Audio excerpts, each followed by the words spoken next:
Hi, everyone. My name is Anissa Demeter, and I'm your English instructor for English 112. And I just want to introduce myself and give you a face with a name, and let you know that if you have any questions, any issues with navigating through the course, any issues with assignments, please feel free to reach out to me anytime. Email is the best way to reach me, but you can certainly come on campus. I'm here in Pfeiffer Hall. Office 57 downstairs, libraries upstairs, and I am here to answer any questions that you have. You can certainly come by and see me. You can call me. My contact information is in Moodle, but email is likely the best way to reach me because I'm online quite a bit. So I wanted to just go over really quick the very first essay for this class. Hopefully you've looked over all of the resources because we do not have a textbook for this class. So I want to make sure you go over all the resources because being an online student means that you're an independent learner. And then you use me and ask me questions when you need to. If you don't ask questions, I'm going to assume everything is okay. So I'm going to share my screen with you and we're going to talk about the first essay. Okay. All right. The very first essay that you're writing for this class is the rhetorical movie. Historical speech analysis. Now, what this means is you are choosing a popular movie speech, or it could be a historical speech that was very popular, that is argumentative or persuasive or inspirational in nature. And you're going to want to analyze the effectiveness of it. You're going to look at the rhetorical analysis as it examines the use of persuasive techniques and their effectiveness. So you're not analyzing a movie here. You're picking a movie that has a really good, powerful speech in it, or you're picking a historical speech that's really powerful. Now, if you scroll to the end, I have provided a list of some of the most popular ones that are used. Most students talk about them or want to write about them. Footloose, I've given you a sample of, so you can't write about that. A Time to Kill, I've given an example of that one. You can't write about that, but there are tons more. And I've got two websites that you're going to get to choose from to go and locate whatever speech you want to write about. But some of the most popular are like Independence Day, Martin Luther King's I Have a Dream speech, George W. Bush, his post 9/11 speech, Friday Night Lights, A Few Good Men, 10 Things I Hate About You, Saving Private Ryan, Princess Diaries, The Patriot, Radio, Sully, The Family Man, To Kill a Mockingbird, Legally Blonde, and My Cousin Vinny. So, I mean, there are tons that I've just listed some here, but there are a lot more. Some students have written about a speech given in Avatar, another one, a speech given in Gladiator. So, I mean, it's endless. You can really go online and or through these websites and find some really good speeches. Okay, so what you're going to do is I've got two websites here that you can choose your speech from. It has to come from one of these two websites, okay? American Rhetoric or Film Site, okay? Choose which one to find your speech from. This essay will be at least 2 full pages. Your third page will be your works cited page. And the only source that you are using is the speech source. And if you look here on the last page, I believe, I've shown you how to cite your speech source depending on which website you got it from. So if you got it from the American Rhetoric website, this is how you cite it. You cite it like this on a works cited page, and then you cite it like this within your essay. Because when you use quotes from the speech to support your points, you're going to need to cite those. Or if you get it from Film Site, here is exactly the instructions on how to cite it on the works cited page, but also within your essay. With MLA documentation, you have to cite in both places, on the works cited page and within the essay. Typically with MLA, you don't have to cite, if you're only citing one source on your works cited page, you don't have to cite that within your essay, but we are. It is a requirement because I want you to get in the practice of citing sources in both places. So only one source is used, but that source will be cited on your works cited page and within the essay. So whichever website, American Rhetoric or Film Site, that you got your speech from, it shows you in these boxes how to cite those sources. So please look at those. So 2 full pages, Third page being a works cited page. If you happen to go over a little bit of the page length, that's fine. Just don't go crazy. No more than a page over.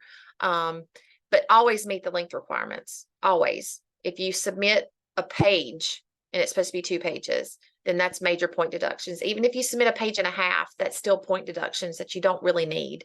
So make sure you meet the length requirement. Again, no other sources should be used, just the speech. Organization, you're going to keep in mind the 5-paragraph essay where you have an introduction, your 3 body paragraphs, and your conclusion. Okay. Your introduction, if you look here in number 4, shows you exactly what should be included in the instruction, or excuse me, in the introduction. And then you have body paragraphs. In the body paragraphs, you're probably thinking, well, what in the world am I actually writing about? You're going to choose a speech that is effective, and then your body paragraphs will explain why they are effective. What tools does the speaker use to really affect or impact his or her audience? So this is going to be specifically Aristotle's persuasive appeals. You guys have probably heard of these: ethos, logos, and pathos. Those 3 appeals are what we as Americans and most people in the world use to convince others, impact others. Ethos is the credibility of the speaker, or it's, the difference between right and wrong. The credibility of the speaker is very important because you're likely to take advice from a person who knows what they're talking about, an expert in the field maybe, than just someone else. And, for example, if you have a person who, or a person who has been divorced many, many times, not that doesn't mean they're not credible and don't have expert advice for you, but if you're asking marriage advice, they may not be the best source. I don't know. Maybe they're the best source. I don't know. But for the most part, you want to look at ethos being the credibility of the speaker.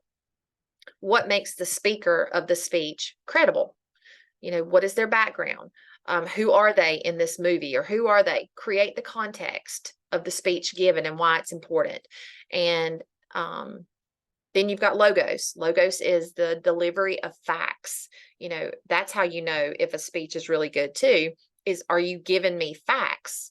If you give me some facts, because, sometimes some people are just not emotionally driven and they need factual information. So using ethos, using logos, and then pathos. Pathos is the emotional language. It is the, using things that are going to pull at our heartstrings, that are really going to make us think, or make us feel guilty, or make us angry, or make us sad, whatever. That is probably one of the most popular persuasive tools that people use to impact others. So you're wanting to look at the speech, study the speaker, study the context of the speech, the audience, and then, determine whether it's effective or not. And based on those 3 tools. And then you're going to give examples of those 3 tools used in the speech. And if you look at my example of Footloose and A Time to Kill in Moodle, you'll see exactly what I mean by that. And you'll be able to see how they're elaborated upon. You want to be specific. You want to be detailed. You want to support your points. Okay. Use quotes from the speech and then make sure you cite them. Don't forget to write a separate conclusion, obviously. And in this conclusion, I would like for you to be able to tie it into how it applies to American culture today. Since this is cultural studies, how does it tie into American culture today? Wrap up your speech analysis and why it was effective, and then tie it into how this speech applies to American culture today. And then just a couple rules for writing. There shouldn't be any contractions in your writing. And I get it. A lot of times, this is just how we talk. We don't talk like, I do not like this. We say, I don't like this. But in your writing, if you use contractions, it's considered to be informal writing. So we definitely do not want to use contractions. So write your essay out and then go back and proofread specifically for that. There should not be any first person or second person wording. Okay. No I, me, my, us, we, our, no, you, yourself, you are, those words should not be used. Your essay should be third person. Use MLA format. Again, see the video and all the resources that show you how to do that. Proofread and edit for grammar errors. This is so important. Before you submit to me, please make sure you proofread. Have somebody else look over it and help you proofread. Go by the Academic Success Center. Let them help you proofread. And then make sure you document and cite the one source, the speech, cite it on a works cited page that is correctly formatted in MLA format. And you can see the samples in Moodle. And make sure you cite that source anytime you quote it within your essay. All right. And again, these are how to cite. If you use American Rhetoric website, if you use Film Site website, shows you how to cite. And then I have examples here. So that's the gist of this paper. And like I said, go back through and look at all of the resources that are provided in Moodle to show you exactly how this paper should be written. And if you have any questions whatsoever along the way, please do not hesitate to contact me. Thank you.